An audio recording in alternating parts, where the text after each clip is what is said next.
Manda un mensaje de WhatsApp al 11 3205 8813 y recibilo gratis todas las mañanas. Infosiberia, las noticias en tu celular. ¿Cómo podemos cuidar a nuestras y nuestros jóvenes? Hagamos un acuerdo entre adultos, que las y los jóvenes no se queden en soledad. Estemos cerca para escuchar y acompañar. Que no se queden sin adultos y adultas para conversar. Promovamos encuentros entre pares y prácticas de cuidados. Generemos espacios de escucha e intercambio, sin juzgar. Armemos espacios de encuentro para proponer otras dinámicas de celebración. Ofrezcamos información, escucha atenta y cuidado. Acompañemos a las juventudes. Los cuidados son colectivos. Cedronar. Radiocaput.com. Estás conectado. Estás en Caput.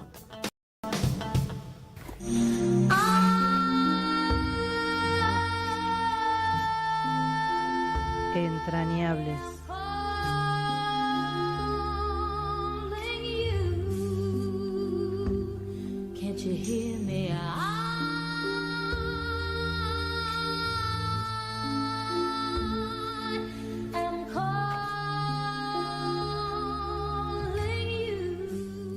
Buenas tardes. Mi nombre es Martín García. Entrañables. Hoy prometimos a Carlos Morelli y desde que llegó a la radio todo el mundo se puso en fila para saludarlo. Una figura reconocida y muy querida.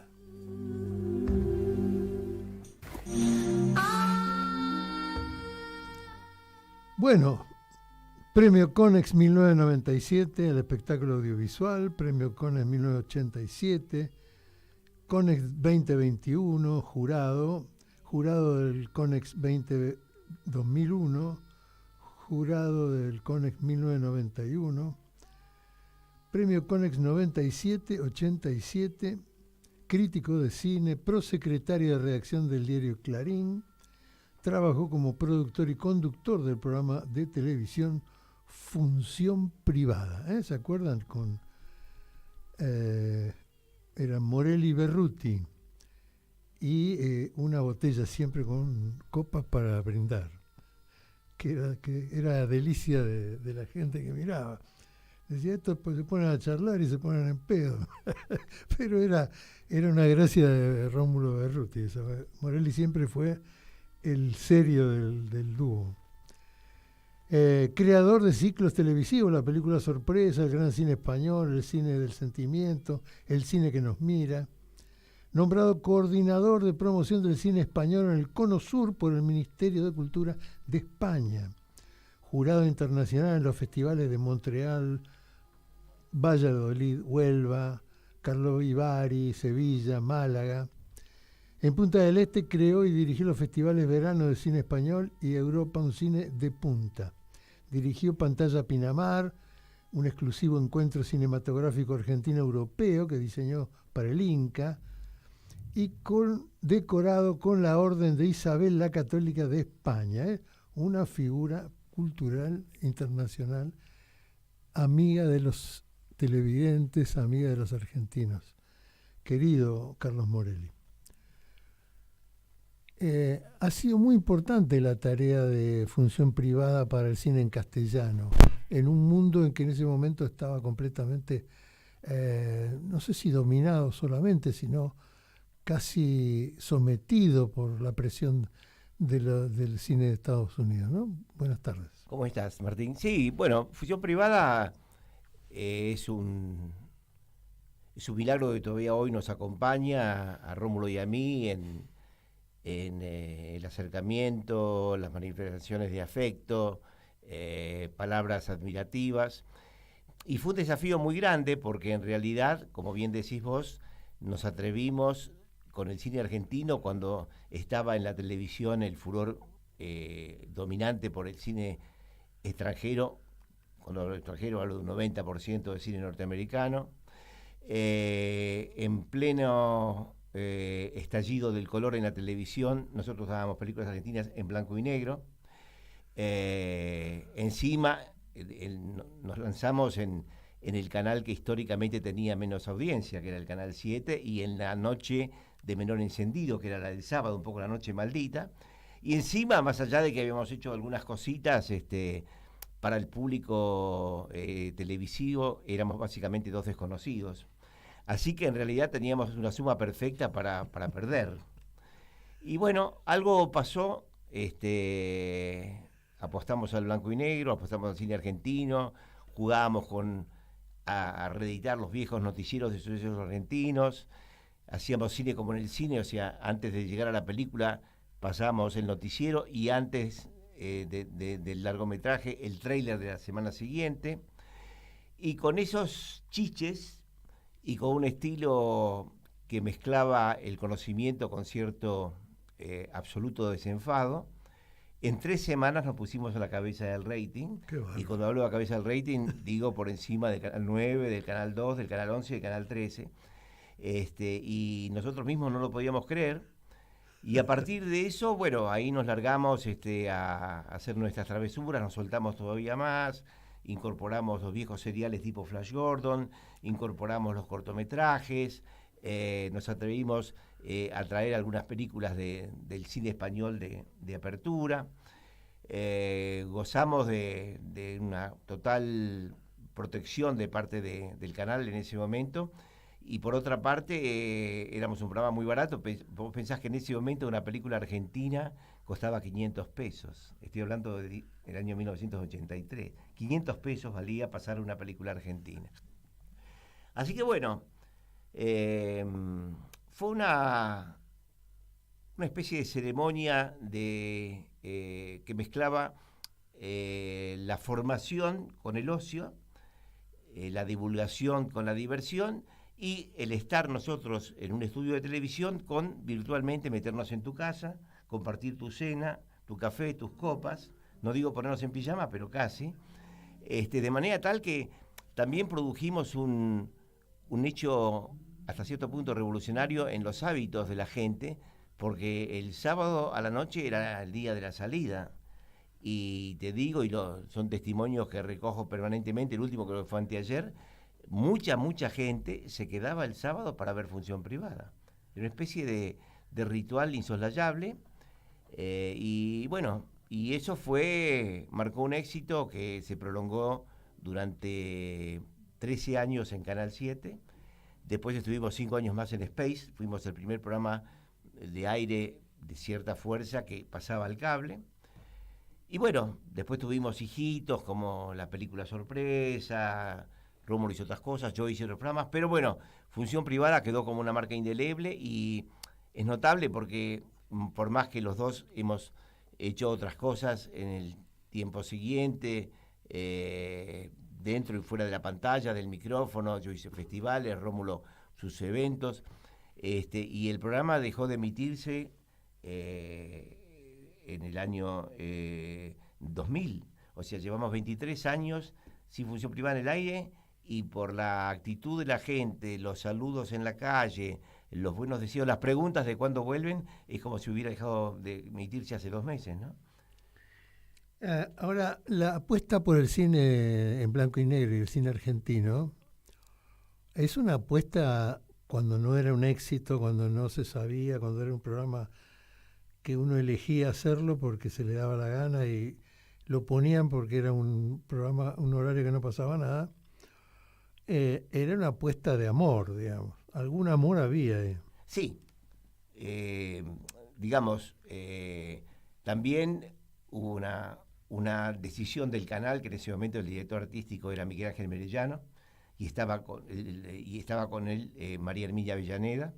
Hubo una apuesta, digamos, oficial, institucional, para apostar por el cine argentino, y me parece perfecto, porque el Canal 7 era el canal que debía difundir el cine argentino.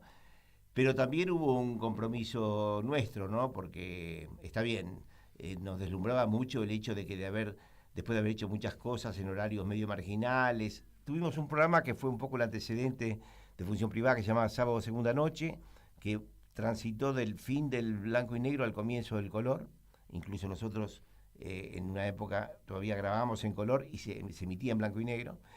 Pero también tenía mucho que ver con nuestras pasiones personales, como decimos, ¿no? O sea, nosotros también estábamos en el diario Clarín.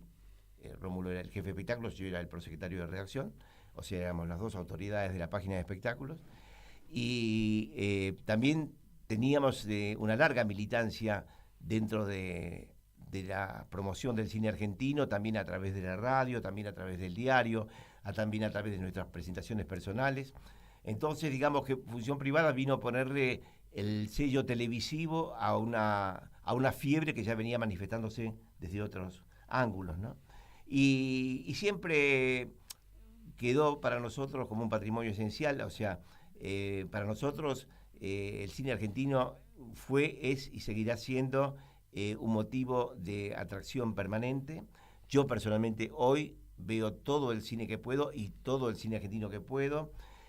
Y además está esa cosa que a veces es difícil de entender, pero para algunas personas puede haber un mensaje acá. De repente la peor película argentina tiene un elemento costumbrista, informativo, documental de nuestra realidad que te seduce. De repente pasa un tranvía, o ves un buzón, o hay un café de barrio, o hay una pelea política frente a la cartelería de un diario, y todo eso, aún en la película, yo veo mucho cine, obviamente, también los ciclos de revisión, las cosas que pasan por Volver o por Cinear, y de repente esas películas del año 40 o 50 o antes o un poco después, sin demasiadas pretensiones y con logros bastante austeros, tienen una información y un sentimiento y una fotografía del país y de la ciudad y de lo que uno pudo vivir que a mí me estimula mucho personalmente, ¿no? ¿Cuál era la música distintiva de Función Privada? Función Privada tenía elementos que, digamos, formaban parte del altar, ¿no? Uno era, obviamente, la fotografía de Marilyn, la rulada. Otro era, como vos lo mencionás, el balde con la botella de champán. Y el otro, que era el fundamental, era la banda de sonido de Amarcord, compuesta por Nino Rota para el inmortal Federico Fellini, ¿no? Vamos a escucharla.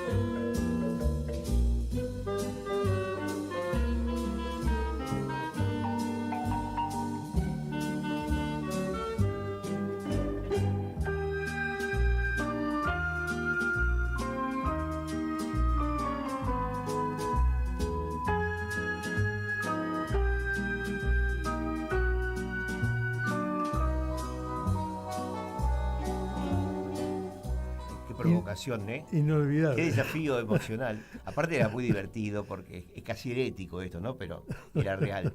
De 10 personas que vos contactabas o con las cuales charlabas acá en Buenos Aires o en el país, de 10 personas, una decía, esta es la música de Amarcord, y 9 decían, esta es la música de Función Privada. Parece que Nino Rota la había escrito para nosotros. Muy divertido. Oh, música hermosa, además, muy maravillosa, aparte maravillosa. bien descriptiva del cine de Fellini, ¿no? Como ninguna otra, quizá. Ahora, lo que vos decías sobre la representatividad del cine argentino, lo que uno encontraba, a mí me pasó cuando ganó el Oscar American Beauty, la película norteamericana, porque hacía una autocrítica de la sociedad norteamericana. Bastante dura, sí. Yo decía, bueno, pero el cine argentino lo hace todo el tiempo.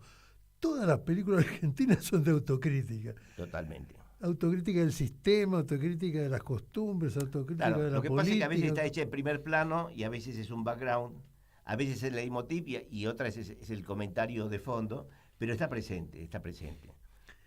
El cine argentino se basa en autocrítica, Sí. diría yo. Puede ser. En mostrar Quizá nuestras no todo, partes- pero una cantidad y no me parece nada mal eso, ¿eh? No, es una Sí, característica. el mejor cine argentino en todo caso tiene que ver con eso.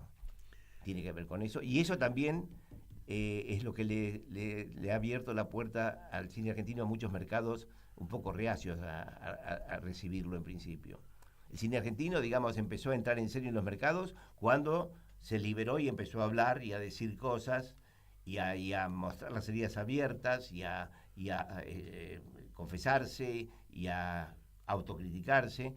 Y en realidad el cine argentino entró en los grandes festivales y hoy sigue siendo convocado por grandes festivales y premiado en muchos de ellos, porque más que, en principio, más que por el producto en sí, por el mensaje y por la actitud que involucraba, ¿no? Y eso sigue siendo una escalera permanentemente ascendente para el cine argentino en el extranjero. Ahora, las películas que pasaban ustedes al principio, digamos, ese de cine blanco y negro, mostraba unas grandes producciones y además grandes personalidades, grandes comedias, grandes, qué sé yo, Torre Nilsson.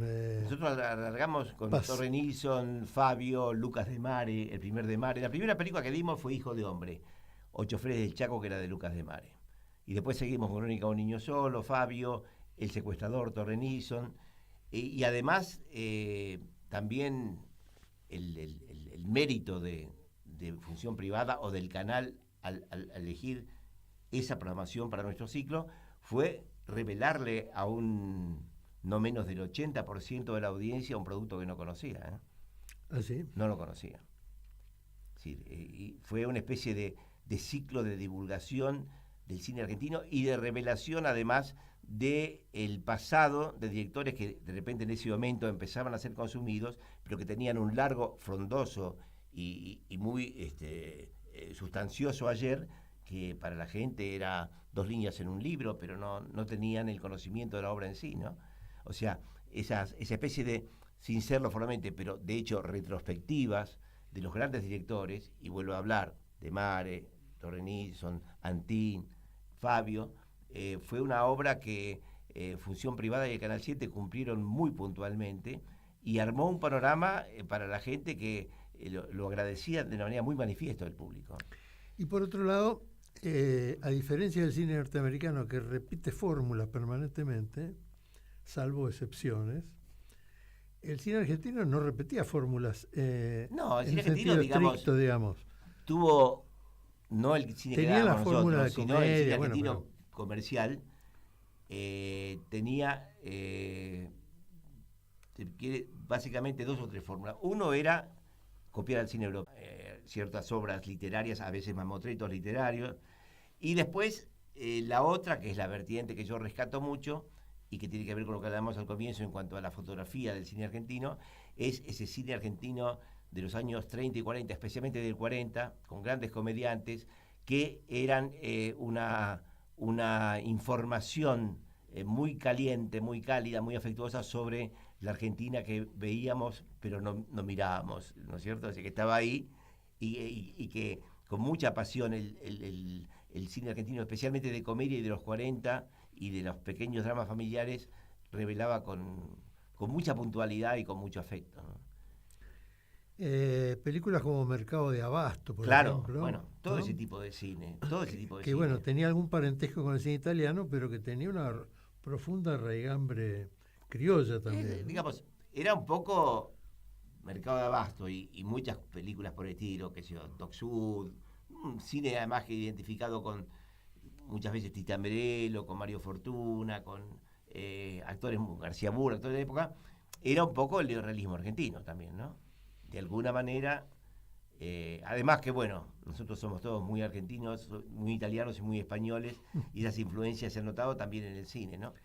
Digamos que era mucho más valioso que el otro cine europeo, ese cine que buscaba la aparatosidad, los grandes clásicos literarios, que tenía muy poco que ver con nosotros, y que era una especie de afán de copiar lo que venía de Europa, pero lo más acartonado, ¿no? Lo de cuello duro, que no tenía demasiada resistencia ni sustento artístico. Y después la radiografía de la clase alta, ¿no? Claro. Todo, claro, todo eso más cerca de Torre Nilsson. claro. De Eso Graciela era Torre Borges, Nilsson y la novelística de Beatriz Guido, ¿no? O sea, La pluma de Guido y la edición de Nilsson hicieron películas maravillosas, donde había, más allá de la trama, como bien decís, una definición de un cuadro social o sociopolítico en algunos casos, magistral. O sea, todo el cine tipo La Casa del Ángel, La Caída, La mano en la trampa, obras maravillosas, absolutamente maravillosas, con intérpretes fantásticos, con una puesta estupenda dentro de la Elsa austeridad. Daniel, Lautaro Claro, Murúa, todos esos claro, personajes, Tulio los Marcio, todo actores. ese cine, y con Tulio Marcio. un grandes trabajos de iluminación blanco y negro, grandes trabajos de ambientación, lo que era La Casa del Ángel, con la casa textualmente del Ángel en el barrio de Belgrano. Eran películas muy, muy trascendentales. Yo creo que esos títulos de la década del 50 y del 60, lo que era el nuevo cine argentino de ese momento, realmente marcó una apertura valiosísima. Y después el cine peronista, ¿no? De Sandrini con 40 heladeros persiguiendo los malhechores. Sí, el cine de Sandrini, que era maravilloso. O de Mirta Legrand como vendedora de fantasías, Claro. que eran los empleados como Claro. protagonistas de la historia, ¿no? Claro, claro. Además, ese cine entrañable de Luis Sandrini, que era... Vos sabés que yo... para mí es muy divertido. Yo, en realidad, un poco empecé en esto por Sandrini.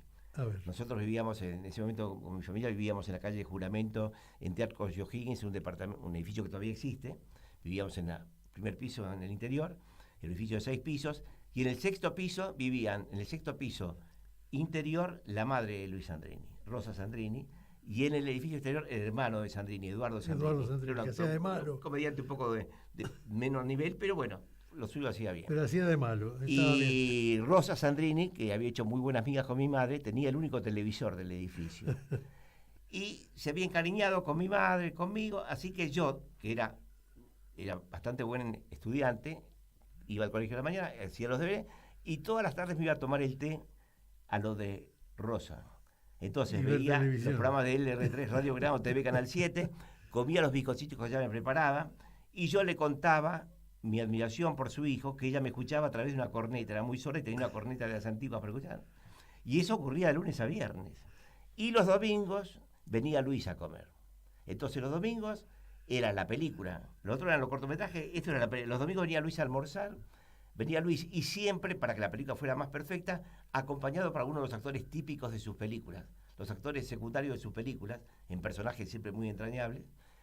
Y Luis venía, cocinaba él la pasta, cocinaba, y además las lecciones que me daba a mí eran: Carlitos, la pasta siempre tiene que ser seca, nunca fresca, y siempre al dente, tiene que ser así.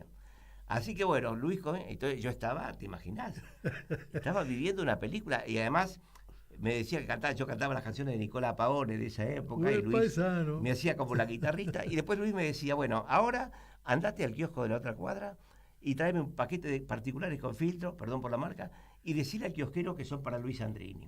Entonces yo, orgullosísimo de la misión encomendada, pero con un tema de... le decía al kiosquero, el kiosquero me miraba un poco asombrado, y después yo venía y me preguntaba en qué puede modificar un paquete de cigarrillos que viene cerrado, atadito, que sea no para Luis Sandrini. No es como un kilo de masa o medio kilo de queso que podés hacer alguna trampita. No, pero yo igual estaba muy contento con él, y así fue. Y eso porque si no, después me ayudó, no te lo iba a dar. ¿eh? Si no, el kiosquero no te lo iba a dar. Claro, además el kiosquero me miraba como el tipo está loco. Claro. Y vos sabés que, bueno, yo, Luis me empezó a vincular con la gente, y un día, película inolvidable para mí, yo iba al colegio secundario Roca, el colegio Julio Roca, en la calle Amenábar, en Belgrano. Digo: Luis, un día me tenés que venir a buscar al colegio.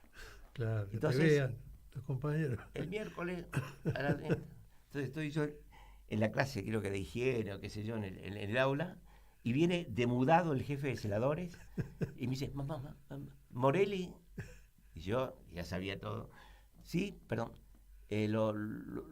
lo están buscando, lo esperan ahí.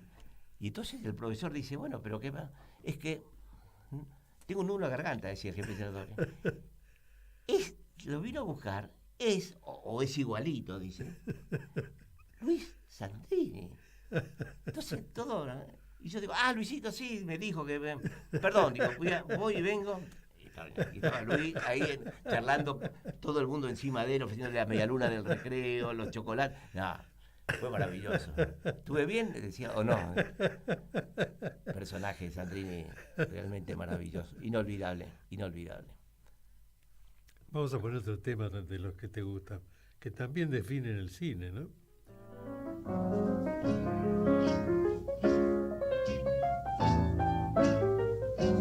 You must remember this. A kiss is still a kiss. A sigh is just a sigh. The fundamental things apply as time goes by.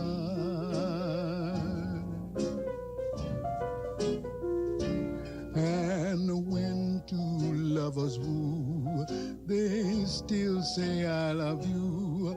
On that you can rely. No matter what the future brings as time goes by.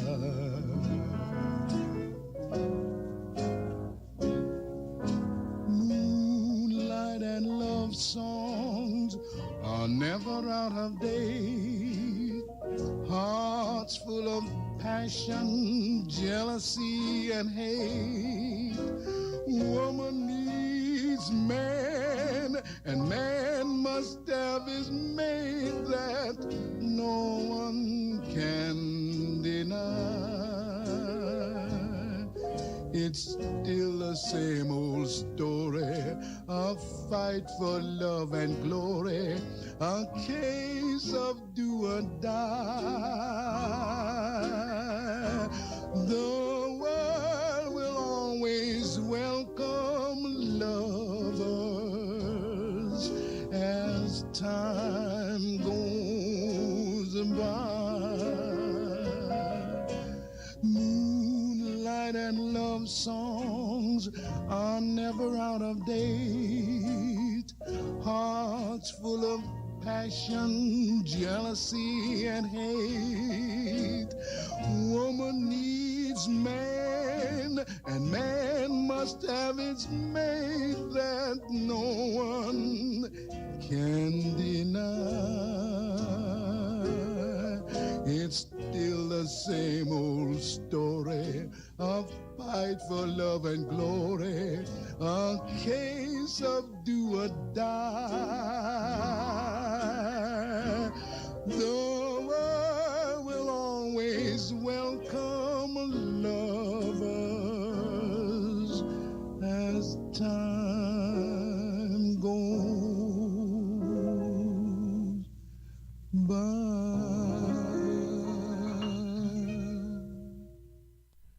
Maravilla, ¿eh?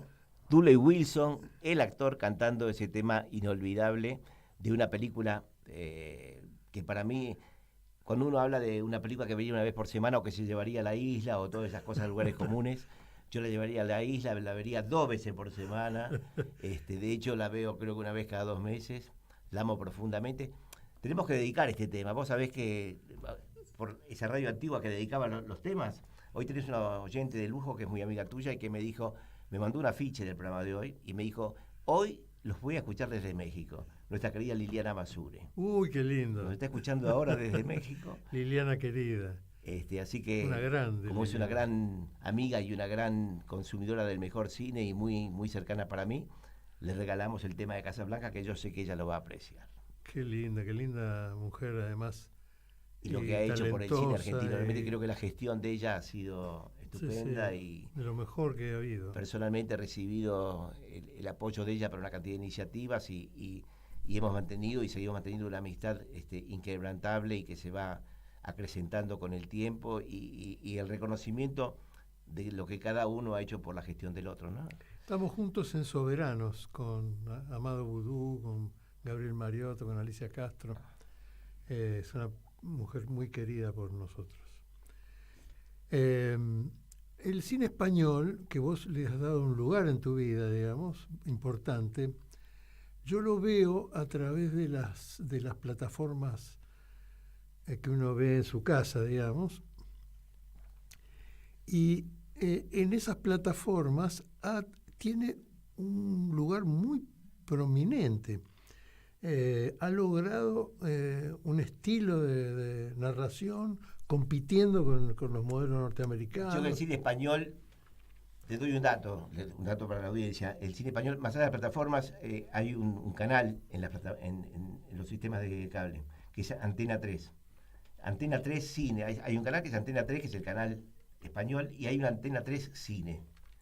Que creo que en televisión está en el 328. Lo recomiendo porque durante las 24 horas da el cine español de todos los tiempos, desde los superclásicos basados en zarzuelas y comedia costumbrista, hasta el cine de Puño Cerrado, el cine de Pilar Miró, Saura, Camus, Almodóvar. Todo el cine español se puede encontrar ahí. Sí, vos sabés que yo me enamoré profundamente del cine español. Hice algunas semanas, hicimos una semana para mí muy recordable, que fue cuando todavía estaba la Junta Militar en el poder, estamos hablando de agosto del 83, hicimos una semana del cine español en libertad, en el cine ópera, con 12 películas, entre ellas la famosa El crimen de Cuenca de Pilar Miró, pero además cine de Camus, de Saura, una delegación increíble donde el menos conocido, y mirá de quién estoy hablando, era Pepe Sacristán, el menos conocido. Y la mismísima Pilar Miró encabezando la delegación. Tuvimos grandes problemas con la censura para dar El crimen de Cuenca, pero no se atrevieron a tocarla. Y recuerdo incluso con mucha emoción cómo Pilar Miró vivió el momento de la Resurrección Democrática, y además el día que estaba la fiesta de Embajada de España coincidía con el horario de las Madres de Plaza de Mayo, y se fue a caminar con las Madres de Plaza de Mayo y se puso su pañuelito, la directora general de cine de España. Y bueno, a partir de eso me enamoré. Cuando me fui de Clarín, me convertí a los pocos meses en el delegado oficial del cine español para todo el Cono Sur, haciendo festivales de cine en Argentina, Uruguay, Paraguay y Chile, programas de cine en la televisión argentina dedicados a España, muchos eventos, luego un festival muy fuerte que hicimos en Punta del Este, y descubrí un cine maravilloso realmente, un cine maravilloso. Conocí mucho, incluso pusimos una sala donde hoy está el Teatro Picadilly, que era el Cine Luar, una muestra permanente de cine español, que después mudamos a lo que era el Cine Gloria en la Avenida de Mayo. Sí. Así que tuvimos 4 años de cine español con estrenos exclusivos ahí, por cuenta del Ministerio de Educación. Y de verdad que hay un cine español querible por lo pintoresco, lo afectivo, lo sentimental, que es el cine viejo español, pero hay que ver que el cine español post-franquista, es el cine que de alguna manera le muestra el camino al cine argentino, que lo tenía que recorrer todavía. O sea, mucho del cine argentino que uno ve a partir de la Resurrección Democrática tiene mucho que ver, está enraizado profundamente en el cine argentino, el cine español inmediatamente post-franquista. Un cine que yo difundí mucho, quise mucho, apoyé muchísimo, he traído a casi todas las grandes figuras aquí al país y a los países del Cono Sur. Lo difundí muchísimo en la televisión. Me jugué mucho por el cine español porque en algunos momentos era conflictivo pasar algunas películas.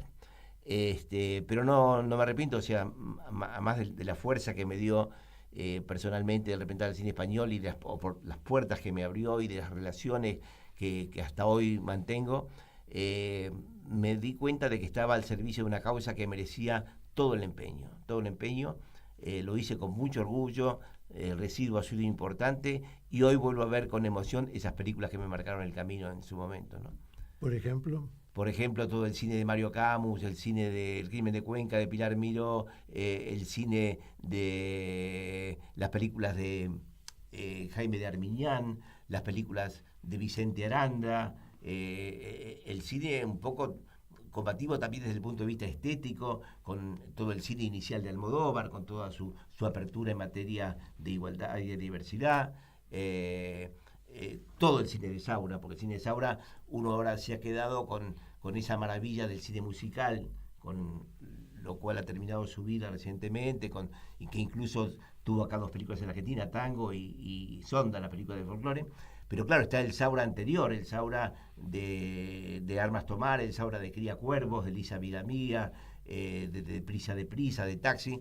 Y después, bueno, todo el cine de Gutiérrez Aragón, insisto, de Armiñán, el cine de Mario Camus, que era increíble, y todo lo que hizo Pilar Miró. O sea, cuando uno ve El crimen de Cuenca, cuesta asumir que esa película fue hecha por una mujer. La osadía, la frontalidad, el desafío a todos. Sabés que Pilar llegó incluso a estar en la cárcel por haber hecho esa película, de la cual la sacó el mismísimo Felipe González en su momento. Pero es un cine de cojones, para usar un término español rotundo, ¿no? O sea, y yo creo que, insisto, hoy vuelvo a ver ese cine y me doy cuenta de en cuál es, de cuán tamañamente grande es la deuda del cine argentino con el cine español. Más allá de que, eso vos lo sabés bien, lo que ha sido el fluido y muy residual, muy rico intercambio de figuras, la cantidad de... Porque en una época, antes de iniciar los grandes conflictos políticos, había muchos españoles característicos que se venían a vivir a la Argentina y eran patrimonio del teatro argentino, y eran ellos o ellos para hacer determinados personajes. Pero después, en la época más reciente, durante los grandes conflictos políticos, hay que ver las puertas como se abrieron para los actores con problemas en España. Sí, Pensá en Alterio, pensá en Soldano, en Walter Vidarte, en una cantidad de figuras que pudieron continuar trabajando allá. El caso Alterio es emblemático, ¿no? Sí, bueno, ya se ha quedado allá definitivamente. Claro. Me hablabas de Almodóvar y me acordé de nuestro viaje a Hollywood y de aquella cena donde una pareja gay, ¿te acordás de un muchacho de color negro y un español? De golpe el español, que se ve que vivía con su madre o algo por el estilo, decía, no, ¿cómo le voy a mostrar esa película de Almodóvar que tiene un Cristo que no sé qué, que mi madre no podría nunca? Y nos moríamos de risa. Qué buena experiencia esa, ¿eh? Yo creo que hay que recordar lo que pasó, porque en realidad quizás mucha gente no lo sepa, que en el año 90 yo tuve el privilegio de ser convocado por gente de la Secretaría de Cultura, encabezada por Martín, y hicimos un viaje breve, pero absolutamente deslumbrante y con un residuo muy contundente a Los Ángeles, porque ese año era primera y única vez, porque no ha ocurrido otras veces. Luego el Oscar se transmitía en marzo y por primera y única vez en la historia iba a tener varias subsedes, y una subsede era la Argentina, puntualmente Buenos Aires, donde desde el Teatro Colón una parejita muy especial, Norma Leandro y Charlton Heston, iban a anunciar el premio Oscar al mejor documental. Entonces viajamos con Martín para contactarlo a Charlton Heston, contarle un poco cómo era la Argentina y cómo era Buenos Aires, invitarlo a función privada, porque antes del Oscar estuvo función privada con nosotros, parado esa mole entre Berruti y Morelli. Y después tuvimos este encuentro con esta gente, estuvimos en la casa de Lalo Schifrin, en la casa de Glenn Ford, almorzando con Mel Brooks. Tuvimos una experiencia y básicamente creo que ahí cimentamos una amistad muy grande que ha sido regada hasta hoy, y descubrimos una cantidad de pasiones y de fuegos compartidos que también han regado esa relación, ¿no? Sí, la pasamos bárbaro. Todavía guardo un sombrero Indiana Jones que compramos ahí en uno de los lugares de Hollywood dedicado a los niños y qué sé yo. Claro. No sé si era un Disneylandia, pero le pegaba. Puede ser, hicimos un Universal, hicimos también el Museo de la Academia. Estuvimos en el Universal. Fue una experiencia increíble realmente. Aparte, y Charlton Heston mostrándonos la casa, incluso tenía la cuadriga que usó en Ben-Hur, la tenía en el living ahí. Ocupaba más la cuadriga que todos los muebles.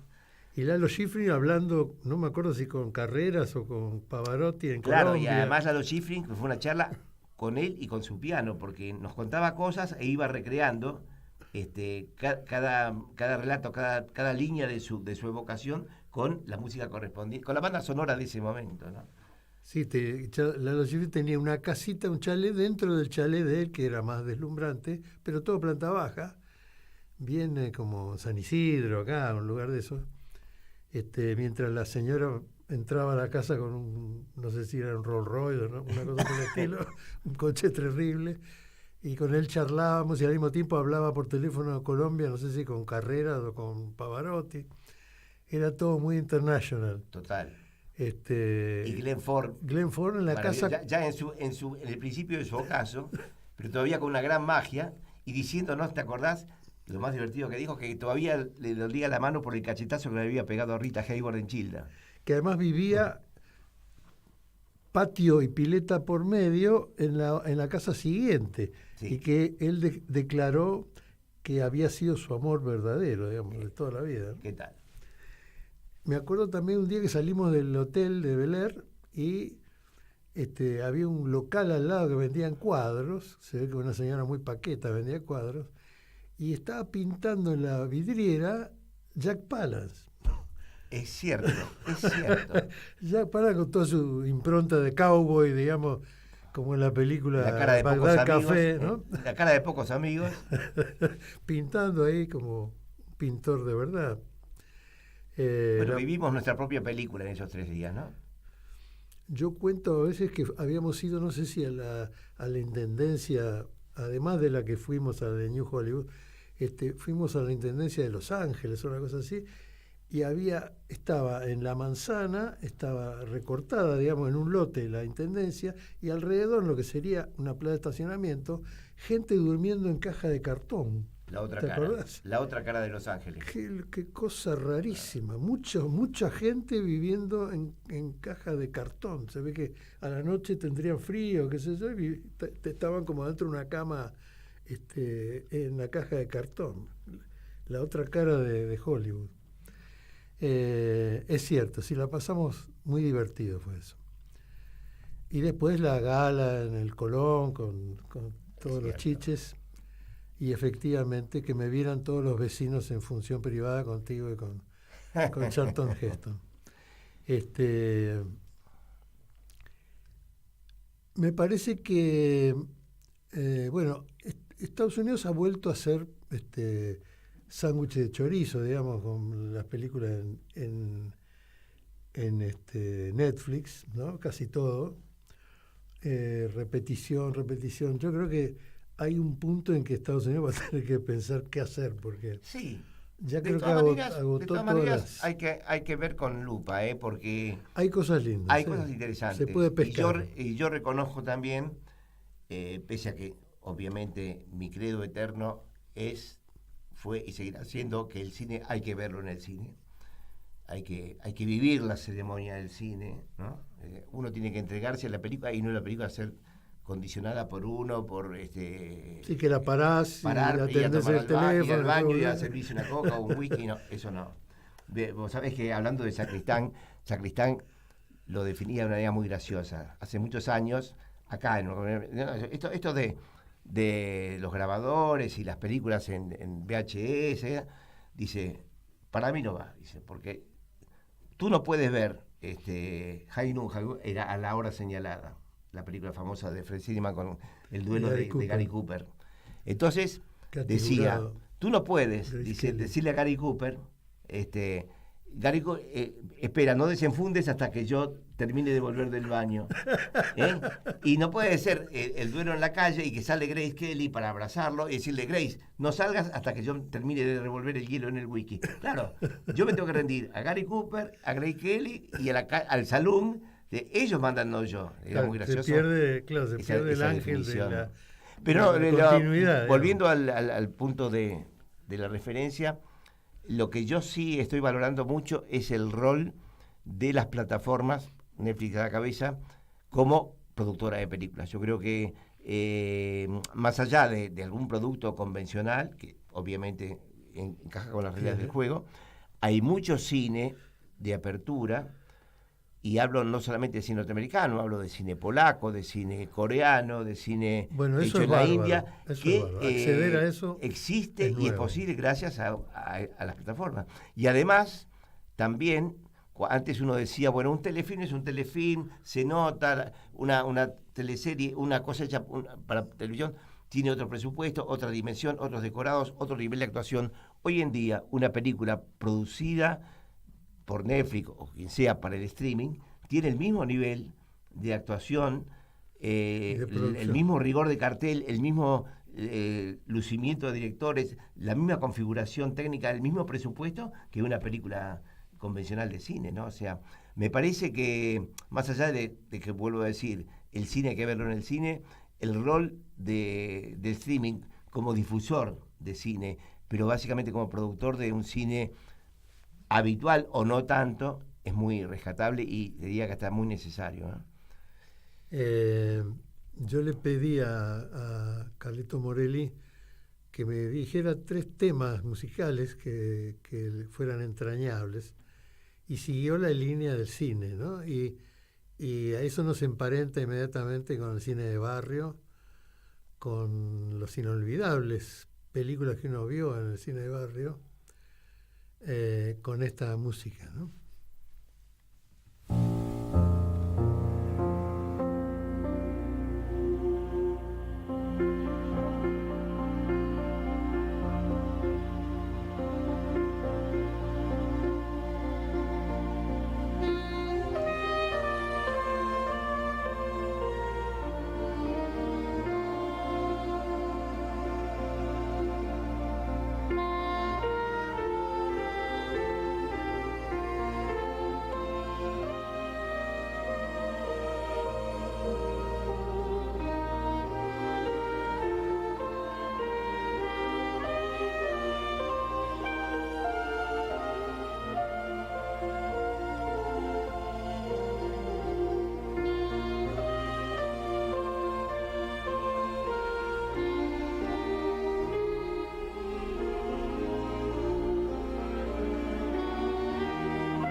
Maravilla, ¿no? 35 años después,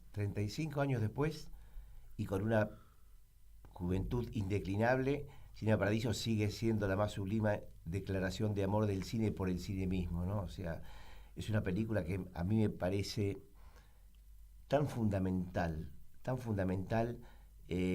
para que se ame al cine, pero también para que se ame a la vida.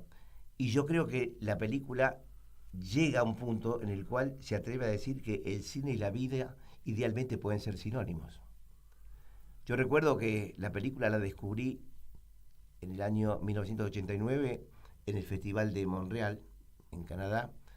Yo era miembro del jurado oficial del festival. Había personajes como Giuliano Montaldo, el director de Sacco y Vanzetti, como Gil Parrondo, el escenógrafo. La presidenta del jurado era Leslie Caron, Lili, la famosa Lili. Y bueno, trabajamos mucho, vimos grandes películas. hubo un premio para la película de Eliseo Subiela, Últimas imágenes del naufragio, un premio a mejor guión. Excelente. Y en la noche final del festival iba a haber la entrega de premios, una proyección, Cinema Paradiso, y después la gran cena en el Hotel Meridien, donde el jurado teníamos una mesa principal reservada. Fuimos a la ceremonia, entregamos los premios, y después vimos Cinema Paradiso. Y te digo, fue tal el impacto que causó en todo el mundo, también en nosotros, los 10 miembros del jurado y la presidenta Leslie Caron, que de común acuerdo, con apenas el pequeño remanente de voz que nos permitía la vivencia emocional, acordamos con ella no ir de inmediato a la fiesta, perdernos por los jardines del hotel, vivir un poco elaborar lo que habíamos vivido, elaborar el duelo, si querés, o el acto de amor, y recién después, más o menos reconstituidos, juntarnos y celebrar, porque ninguno de nosotros en condiciones de decir nada, teníamos que quedarnos a solas con la vivencia, y fue así, después de eso, media hora después nos juntamos, lo primero fue brindar por lo que habíamos visto, y yo creo que a partir de ahí empezó una historia de amor de cada uno de nosotros con la película. Yo personalmente la he seguido, he traído a Jacques Perrin, el protagonista lo he traído a Punta del Este, he celebrado los distintos aniversarios e incluso me di el gusto, en las últimas ediciones de Pantalla Pinamar, de estrenar lo que muy poca gente conoce, que es la versión real de Cinema Paradiso. Cinema Paradiso se estrenó en una versión de 2 horas y media, como fue un fracaso, se redujo a 2 horas y 7 minutos. En ese metraje ganó el Oscar y ganó el premio del Festival de Cannes, pero lo que muy poca gente sabe es que el director Tornatore pidió a los productores hacer lo que se llama el director's cut, o sea, el montaje, la versión del director, que en muchos casos grandes películas la tienen, como por ejemplo Francis Ford Coppola con Apocalipsis Now. Entonces, la versión verdadera, la que quiso hacer Tornatore, dura 2 horas y 54 minutos. Y yo la lancé en una edición de Pantalla Pinamar, la repetí el año pasado, hice una función que nos invitaron especialmente en Costa Esmeralda, y la he dado así en grupos reducidos para amigos, y es la película definitiva porque incluso, esto es lo más importante, contiene escenas y personajes que modifican el final de la película. Es decir, cuando uno ve la película verdadera, comprende una cantidad de cosas y arriba un final diferente del montaje comercial. Más allá de estas consideraciones y de estas revelaciones y estas curiosidades, versión grande, chica, cortada, comercial, industrial o versión del director, en todos los formatos y duraciones, Cinema Paradiso tiene un voltaje romántico, sentimental y afectivo que a mí me sigue poniendo la piel de gallina, ¿no? Así, escucho este regalo que me has hecho con la música de Morricone, que interpreta perfectamente el sentir de la película. Morricone ha hecho grandes obras maestras en su vida, pero este es la frutilla de la torta, ¿no? Así que gracias por haberla convocado. Vos sabés que yo fui muy amigo de Gerardo Vallejo, Sí. y Gerardo Vallejo aprendió a hacer cine mirando como el pibe de Cinema Paradiso en el cine de Tucumán. Claro. Él todos los días iba al cine, se metía con el proyector y se quedaba ahí viendo las películas. Claro, es que Cinema Paradiso ha habido en el mundo entero. Claro.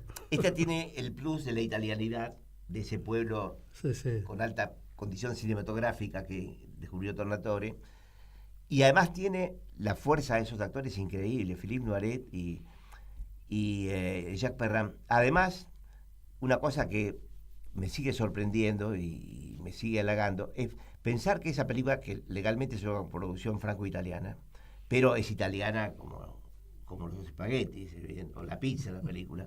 Y vos fijate que Perrin y Noiret, perfectamente doblados, pero doblados, son francesísimos y resultan italianísimos en la película, ¿no es cierto? Vos nunca te acordás de que estás con 2 grandes actores franceses. No. Sentís que estás con 2 grandes comediantes italianos, Sí. porque lo son, ¿no? En sentimiento. Entonces la película tiene una cantidad de hazañas, entre ellas conseguir que 2 actores absolutamente identificados con el cine francés hayan hecho una obra maestra absolutamente italiana, ¿no? Totalmente.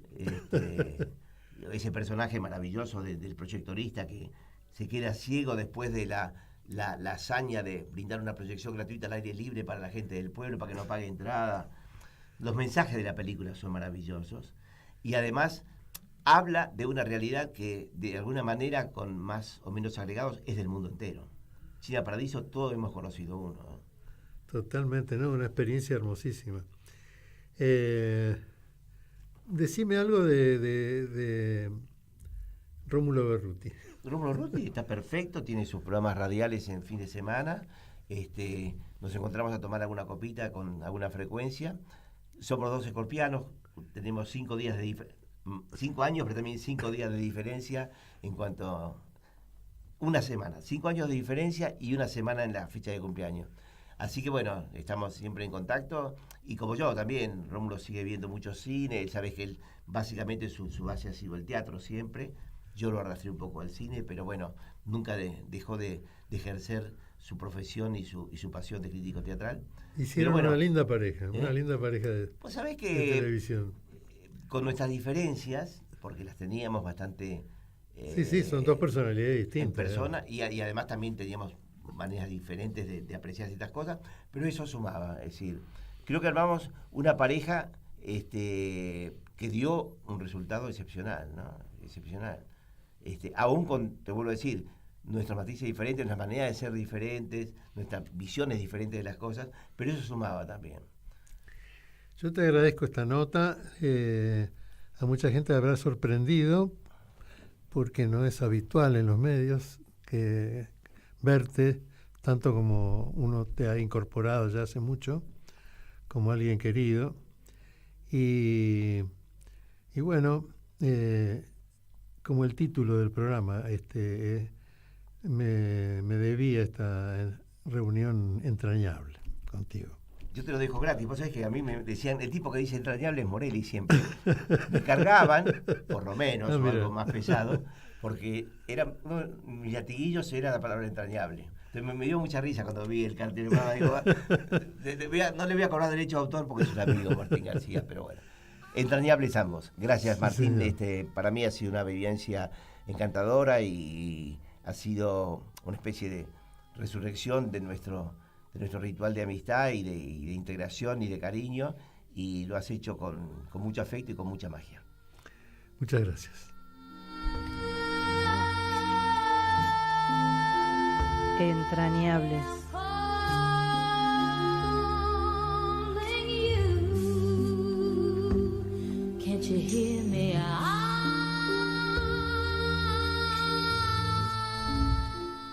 Hasta el miércoles que viene.